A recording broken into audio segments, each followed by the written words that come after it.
let me show you how the screen works. Here you have all of the reference for the different modes and for everything else. And over here, you're also going to find a little bit of a reminder on how to use it.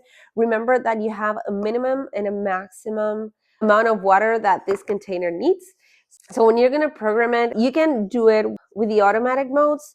So here you have them. It's going to be turned on for 15 minutes and rest for 45, or 20 minutes rest for 40 minutes, and so on. So you can choose it like this. It's going to say mode 1, 2, 3, or 4. Or maybe you just want to do it with a timer. It's going to go for 20 minutes, 40, or 60 minutes all together, and it's gonna stop automatically, and then it's gonna be turned off. Or even you have the option of a non-stop. Lately, you can choose the flow, the amount of water that you want flowing in. It's gonna be levels 1 to 4, from lower to higher.